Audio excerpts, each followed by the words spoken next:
You know, I'm sitting here thinking like an average American, and I cannot understand how the other side thinks you're serving the American people by not having people come to work every day. The American people don't understand that. They go to work every day.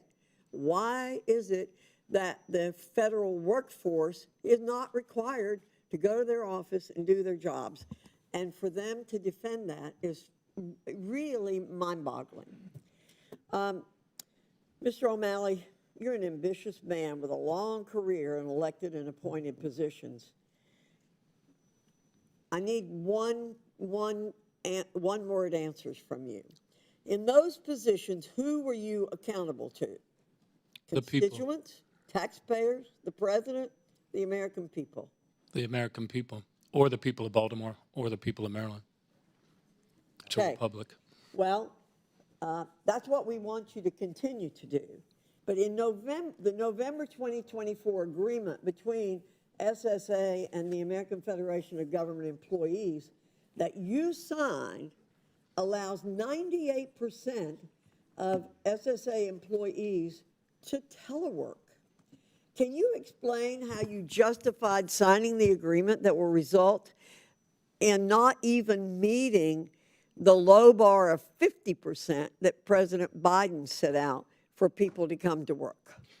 The eligibility of telework greatly preceded my arrival at the agency, Congresswoman. In fact, in the second term of President Obama's administration, he asked the agency to become leaders in the federal government in portable workloads. And I think we should all be grateful, because otherwise in the pandemic, those checks would have stopped. What my agreement did was to put into the agreement actually a dialing up of on-site presence. But I you increased it greatly. never even met the 50% threshold that President Biden put in place. You never met that.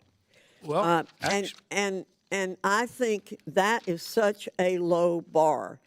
I just don't think that this agreement that you signed serves the best interests of the taxpayers who pay for the Social Security Administration, or the American people who expect their government to show up and be able to provide good service.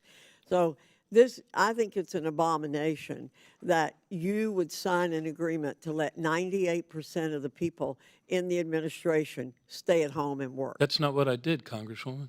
Well, That's not what I did. 98% were eligible for telework, but I required all of the headquarters folks and the regionals and the areas to be there 3 days a week. And ever since the pandemic ended, those field offices in each of your districts have been open 5 days a week.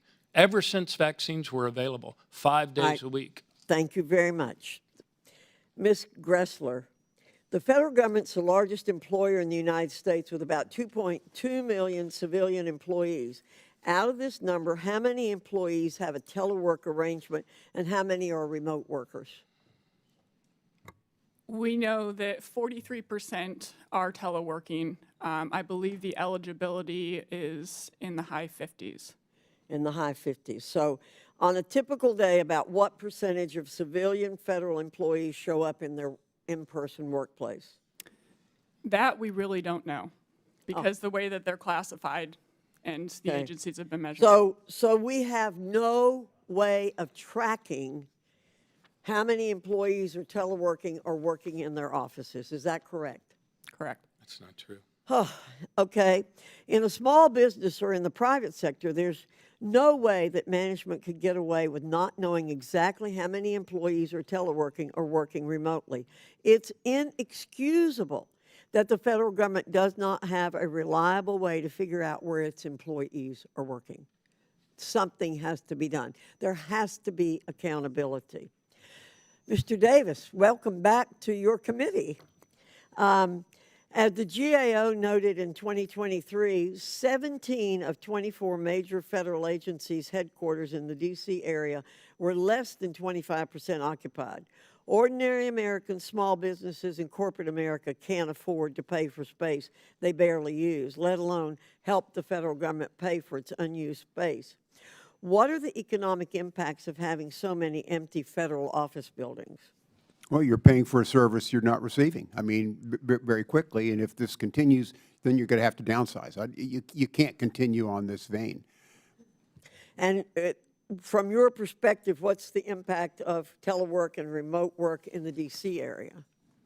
Well, as I've said before, telework can be an important part of delivering service, worker satisfaction, everything else.